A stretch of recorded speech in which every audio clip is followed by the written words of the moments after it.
Well, the exit poll indicated that the Conservative government, Boris Johnson's party, would win 368 seats. That's a majority of 86. It's a gain of about 50 seats since the last election. The Labor Party would be down to 191 seats, its worst result since the 1930s. The SNP would win 55 of the 59 seats in Scotland, and there'd be a small 13 seats for the Liberal Democrats. And there's the different party politics of Northern Ireland, which won't come into play if the Conservatives win 368 seats. Clearly, the campaign of the government has won through at this election. We aren't seeing. There's some early indications in the results of the exit poll that the Brexit Party is getting 9 and 10% of the vote in Northern England, parts of North East England. Not enough to defeat Labor in some of the really safe seats, which we'll see in the first 2 hours.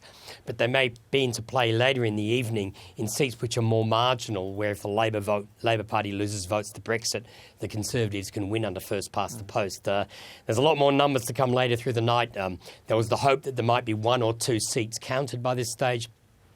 But at the moment, it sounds like there's been a big increase in turnout, and that will slow down the count. There may be half a dozen seats by in the next hour, maybe 10 or 12 by midday. Yeah, is that a bit of a surprise with turnout? Because we heard over and over that this is the first election that's been held in the deep, dark grey winter in the UK for many years, and a lot of people were saying turnout was going to be an issue for the parties, but it's been big, huh?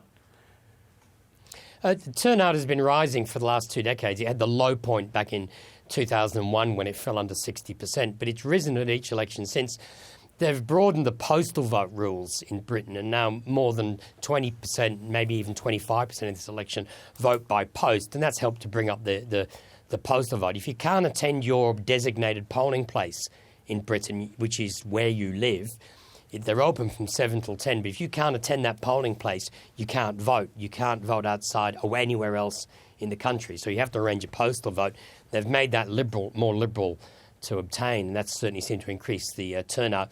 We don't have an exact number on that postal vote, but that may be the cause of a higher turnout. And also, there is a lot of interest in this. I mean, politics has dominated this country for the last few years. I mean, the Brexit debate this year has caused huge front-page news. Supreme Court interventions, the replacement of a Prime Minister, huge third-party vote at the European elections earlier in the year. And it's just so dominant that it's not surprising that people have been happy to turn out and vote.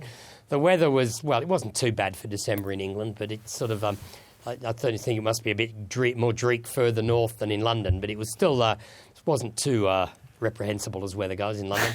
And Antony, in your first answer there, you were talking pretty definitively about kind of why things had happened. For people back here in Australia, tell us why that exit poll is so respected, because, yeah, we haven't had any actual vote results come through yet, but it seems to be the case that people are expecting that this will, in fact, be a pretty big Conservative majority. Well, in Australia, we get reports by polling place. They count the votes in the polling places, and they're phoned through. And from very early on, by us comparing the results in polling places with last time, we can very accurately get the swing very quickly. In Britain, they don't get polling place results. You get the full declaration, but by scrutineering, they know the polling place numbers from last time. The exit poll focuses on certain polling places all around the country, which are a good representation of the voting patterns. And so they use that method to get the indication very early on from polling stations as to what the overall swing is. It does have a good record in recent years. And even if it's slightly out at this election, I mean, it might reduce the majority from 86 to 66, but it's not going to overturn the result unless there's something spectacularly wrong. And so we're expecting one of the first results to come through pretty soon. Actually, in previous elections, the first one has come through within 50 minutes, I think, of the closing of the poll. That doesn't seem to have happened this time. But are you going to be able to tell anything from the result in one of those first 2 seats? I think there are 2 kind of notorious seats. And have you had a look at them to see if you'll be able to look into the figures to see what's happening on the ground as a result of those indications coming through? Yeah, they're interesting. I mean, they've done some of the exit poll information on these districts. They're all from the north of east of England, Sunderland and Newcastle, Houghton and Sutherland South is usually the first to record. Blythe Valley, Newcastle upon Tyne Central, they're usually the first ones to return. But they're very solid Labor seats. They're all in the northeast of England. The exit polls are indicating that the Brexit Party has got 9 to 10% in those seats. If that's backed up when we see these results, then the interesting thing to see is whether that 9 to 10% of the vote from Labor is hurting Labor in seats where they've only got 50% of the vote, rather than seats like this where they normally get 60 to 70. So that's the first indication. But these seats in the north of east of England are not very representative. Right. It'll be 2 to 3 hours before we get a seat which is more representative of the whole country. Yeah. So at this very early stage, what do you suspect has happened with Labor voters?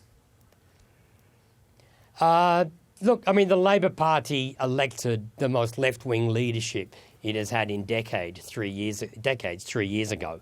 And they chose not to oppose the Brexit referendum. They chose, the leadership under Jeremy Corbyn chose to sit on their hands or to support leaving the EU. And that turned a seventh or eighth order political issue in Britain into the biggest issue.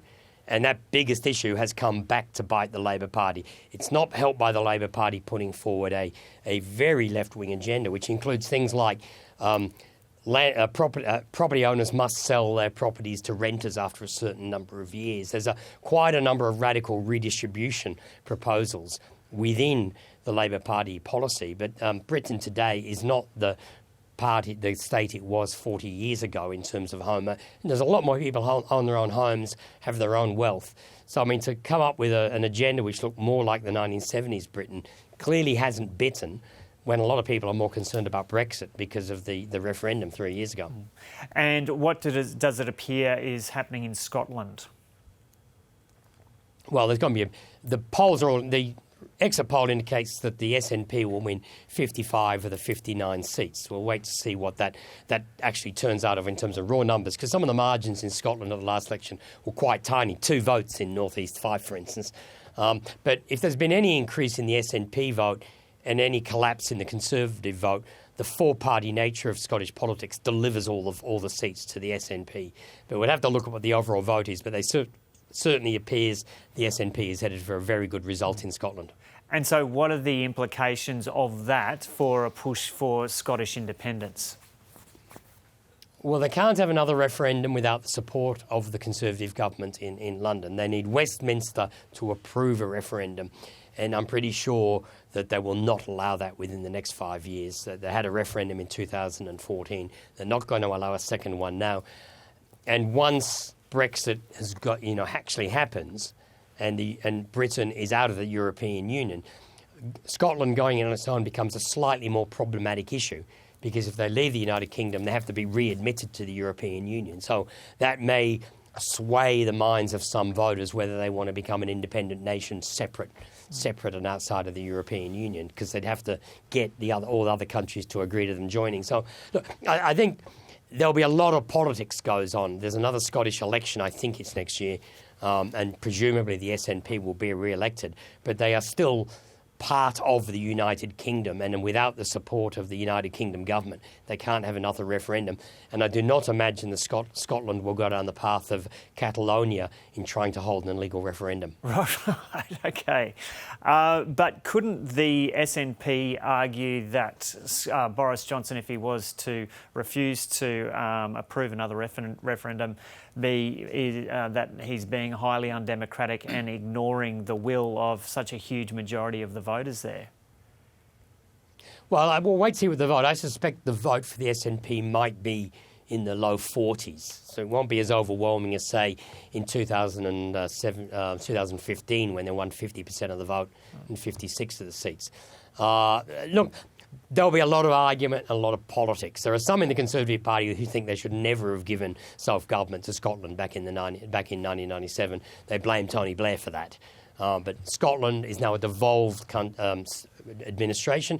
It's like an Australian state. It's got a lot of its own powers. It's got its own legal system, own education system, own health system. So on a lot of things, it runs its own way anyway. It's more about other policies, which is why they want independence. And so there will be a lot of politics, but I would be surprised if there was another referendum, because I don't think the government in Westminster would give them the opportunity in this term of Parliament. Okay, just before we leave you, Antony, this time around, talk us through what's going to happen over the next few hours in terms of results coming through. You're expecting about 20 seats within the next couple of hours? I think the figures I had, there was 17 to report within the first 3 hours. It starts to pick up about after that. I think the figure was by 2 p.m. Australian Eastern Time, there would be 200 declarations, 330 by 3 p.m. Eastern Time Australia. So half of the Parliament would have declared by 3 p.m. in Australia. So there's a lot of counting to go, and if there's been any increase in turnout, then the count will be slightly slower. Yeah, and you're still not seeing that first seat that's come through. It's a bit surprising. They're a bit tardy this time round, huh? It took 1 hour and 1 minute last time, so I mean, it just will depend. The roads are wetter. The cars have had to drive in more slowly with the ballot boxes. Yeah.